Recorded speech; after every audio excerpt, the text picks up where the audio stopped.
এটা এমন একটা দুনিয়া যেখানে মানুষেরা শুধু মরার জন্যই জন্মগ্রহণ করে, কারণ এখানকার প্রতিটা মানুষ জন্ম হওয়ার পর শুধুমাত্র 10 পা হাঁটলেই তাদের মৃত্যু হয়ে যেত। আর এখানে প্রতিটা মানুষের মাথার উপরেই একটি করে ঘড়ির কাঁটা ঘুরতো, কারণ যখনই কেউ তার এক পা সামনে বাড়াতো তখনই তার মাথার উপরে থাকা ঘড়ি থেকে তার এক কদম কমে যেত।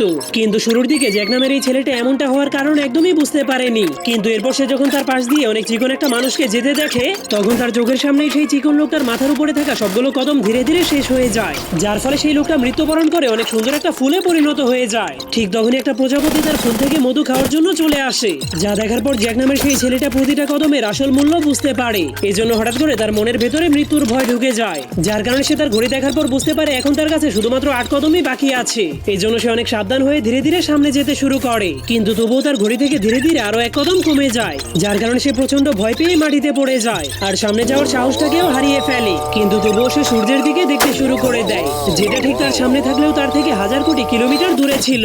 এজন্য সে সূর্যের কাছে যাওয়ার আশা করে সোজা মাটিতে শুয়ে পড়ে। তখন সে আশা করছিল সে এখানে পড়ে থাকলে সূর্যের আলো কখনোই শেষ হবে না, কিন্তু তখনই হঠাৎ করে সূর্যাস্ত হওয়ার কারণে সেখানে রাত হয়ে যায়। এজন্য আশেপাশের ফুলেরা এসে তাকে মেরে ফেলার চেষ্টা করে, কিন্তু তখনই সে ঘুম থেকে ওঠার পর দেখতে পায় তার আশেপাশে অনেকগুলো ফুল গাছ হয়ে গিয়েছে। এজন্য সে অনেক রেগে সেই ফুলগুলোকে সরিয়ে দেওয়ার চেষ্টা করে, কিন্তু আসল ঘটনা হলো বাঁচার এত চেষ্টা করেও তার কোনো লাভ হচ্ছিল না। এজন্য জ্যাক অনেক লম্বা একটা শ্বাস নিয়ে তার শেষের 7 কদম হাঁটার সিদ্ধান্ত নেয়। তখন সেই ফুলগুলোর ভেতর থেকে বের হতে গিয়ে তার 4 কদম শেষ হয়ে যায়। এজন্য এখন তার জীবনে শুধুমাত্র 3 পা হাঁটাই বাকি ছিল। ঠিক তখনই সূর্য আবারও তার সামনে এসে চকচক করতে শুরু করে। এজন্য সে সূর্যের কাছে যাওয়ার জন্য অনেক লম্বা একটা লাফ মেরে দেয়, কিন্তু ততক্ষণে অনেক দেরি হয়ে গিয়েছিল, কারণ সূর্যটা পুরোপুরি ডুবে গিয়েছিল।